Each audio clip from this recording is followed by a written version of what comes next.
بسم اللہ الرحمن الرحیم۔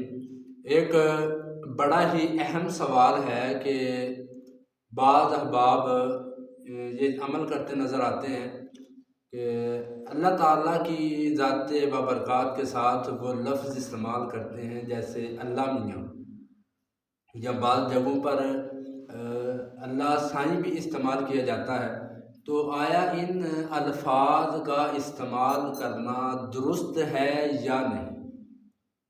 تو پہلے ہم ان الفاظ کے معنی جانتے ہیں کہ لغت میں، زبان میں ان الفاظ کے معنی کیا بنتے ہیں۔ تو جو لفظ میاں ہے، اس کے معنی یہ ہے کہ بسا اوقات عورتیں جو ہیں یہ اپنے شوہروں کے لیے بھی ان الفاظ کے معانی کو استعمال کرتی ہیں، یعنی بعض عورتیں اپنے شوہروں کے لیے میاں کا لفظ جو ہے وہ استعمال کرتی ہیں۔ اور اردو زبان میں خواجہ سرا، خنسا، اس کے لیے بھی یہ لفظ جو ہے وہ استعمال ہوتا ہے۔ تو لہذا یہ اس طرح کا جو لفظ ہو جس میں اہانت کے معنی پائے جائیں، بے ادبی کے معنی پائے جائیں، وہ ذات بابرکات خدا بندی کے لیے استعمال کرنا جو ہے وہ سراسر جو ہے وہ غلط ہے۔ اور دوسرا لفظ سائیں۔ سائیں عام طور پر معاشرے میں اس شخص کو لوگ کہتے ہیں کہ جس کو کوئی عقل، کوئی شعور نہ ہو، یا بعض لوگ جو ہیں وہ فقیر کو سائیں کہہ دیتے ہیں۔ تو اس میں بھی بے ادبی اور جو ہے وہ اہانت کے معنی پائے جاتے ہیں، لہذا یہ جو لفظ ہے یہ بھی اللہ تعالیٰ کی شایان شان نہیں ہے کہ اللہ تعالیٰ کی ذات کے لیے اس کو استعمال کیا جائے۔ اب آیا قرآن میں اللہ تعالیٰ نے کچھ فرمایا ہے اس کے متعلق کہ اللہ تعالیٰ کو کن ناموں سے جو ہے وہ یاد کیا جائے؟ تو سورۃ بنی اسرائیل ہے، آیت نمبر 110 ہے، اس کا کچھ حصہ میں آپ کے سامنے تلاوت کرتا ہوں۔ خالق کائنات نے ارشاد فرمایا، قُلِ ادعوا اللَّهَ أَوِ ادعوا الرَّحْمَٰنَ أَيَّمَّا تَدْعُوا فَلَهُ الْأَسْمَاءُ الْحُسْنَىٰ۔ فرمایا کہ محبوب آپ فرما دیجئے کہ تم اللہ کو رحمان کہہ کر پکارو، اور جس بھی نام سے پکارو اللہ تعالیٰ کے جو نام ہیں وہ بڑے ہی خوبصورت ہیں۔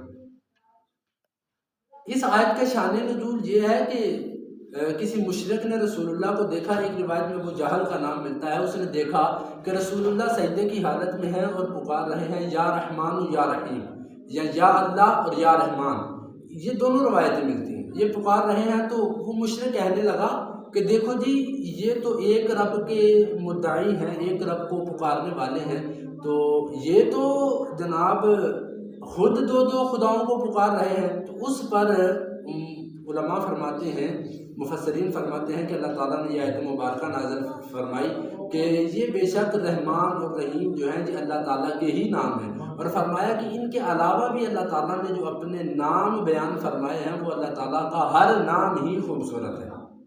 اب دوسری آیت کی طرف آئیے، اللہ تبارک و تعالیٰ نے سورۃ صافات میں فرمایا، سبحان ربک رب العزت عما یصفون، کہ آپ کا رب جو بڑی عزت والا ہے، ہر عیب سے پاک ہے جو وہ بیان کرتے ہیں۔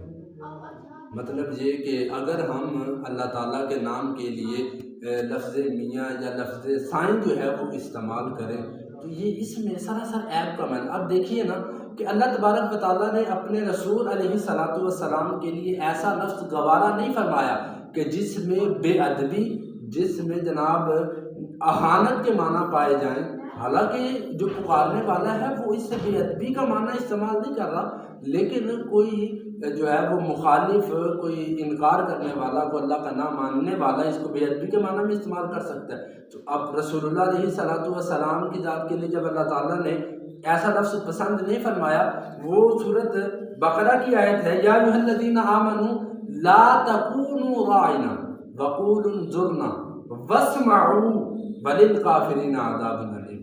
اللہ تعالیٰ نے فرمایا کہ اے ایمان والو، راعنا نہ کہو۔ کیوں نہ کہو؟ کیونکہ مشرکین جو تھے، جو کفار تھے، وہ اس سے بے ادبی والا معنی مراد لیتے تھے۔ تو جب خالق کائنات نے اپنے محبوب کے لیے، اپنے رسول کے لیے ایسا لفظ پسند نہیں فرمایا کہ جس کے دو معنی ایک بے ادبی کا سمجھا جاتا ہو، تو فرمایا کہ یہ لفظ استعمال نہیں کرنا، بلکہ کہو انظرنا، اے نبی، اے محبوب، اے رسول، ہماری طرف توجہ کریں، اور فرمایا کہ جو ہے وہ دھیان سے سنو تاکہ تم رسول اللہ کو یہ زحمت نہ دو کہ ان سے دوبارہ جو ہے وہ کہلوایا جائے۔ لہذا عرض کرنے کا مقصد یہ ہے کہ کوئی بھی ایسا لفظ جس میں بے ادبی کے اور اہانت کے معنی پائے جاتے ہوں، وہ ذات باری تعالیٰ کے ساتھ استعمال کرنا سراسر غلط ہے، اور یہ چیز آخرت میں نقصان کا باعث بنے گی۔